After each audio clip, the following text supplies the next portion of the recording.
We'll begin with breaking news in New York City, where a grand jury has declined to indict an officer in the death of Eric Garner. Garner died in July from a police chokehold after a heated altercation with police after he was reportedly found illegally selling tobacco. That video soon went viral, particularly because of Garner's last words to the police when he died, which were, "I can't breathe." Take a look.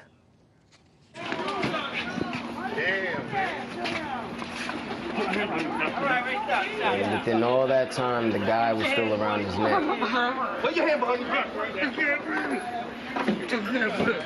I can't breathe. I can't breathe. I can't breathe. I can't breathe. I can't breathe. The death of Garner incited tensions between the NYPD and minority communities at the time, and now that tension is expected to resurface after last week's riots in Ferguson and across the country over a grand jury decision that did not indict Officer Darren Wilson. The mayor of New York, Bill de Blasio, weighed in on the decision earlier this evening, and he made an appeal to residents to protest peacefully. Take a listen. People will express themselves now as they should in a democracy. I ask everyone to listen to what Ben Garner said and what Eric Garner's son said as well. If you really want to dignify the life of Eric Garner, you will do so through peaceful protest. You will work relentlessly for change. You will not sully his name with violence or vandalism. That doesn't bring us closer to a better community. Now joining me with the very latest from New York is RT's Alexei Yaroshevsky. Alexei, it seems a number of people have gathered there on the streets in Manhattan. What have you seen?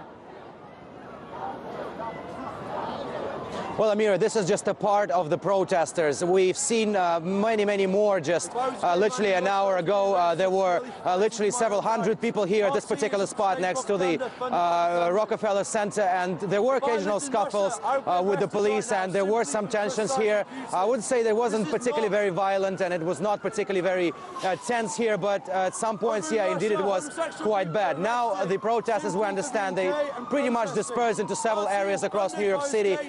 One is at Union Square, the other one is Times Square, but it's really hard to say where it is going to go from here because it is really hard to predict. Like last week when we saw thousands hit the streets, people are clearly enraged by what happened with the grand jury decision over Eric Garner, and this is pretty much their vocal message right now. Hands up, don't shoot, and I cannot breathe, symbolizing the two cases, the Mike Brown case and the Eric Garner case.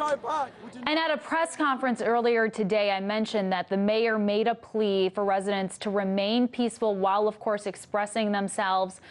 Does that seem to be the case? Are the protesters, by and large, peaceful? Yes, I would say so. They are very peaceful. I have never seen anything like what I saw last week in Ferguson. So can be said about the police. There's been no real violence here, but again, we don't know where it's going to go from here.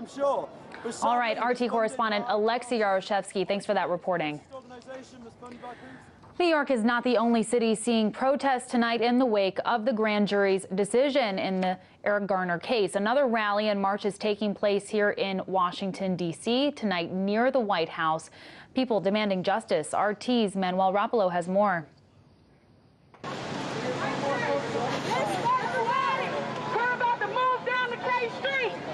Protesters have gathered in Washington following a no indictment decision by a grand jury in the death of Eric Garner, an unarmed African-American man who was killed by a white NYPD officer in July.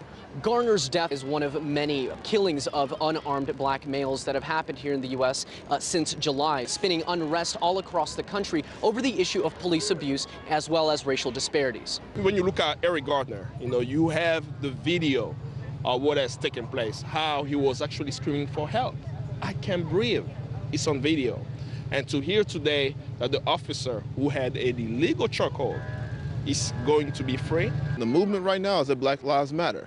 And we're trying to impress it upon as many people as possible. It's not just police brutality. It's not just private violence against black folks. It's all lives. All Black lives matter.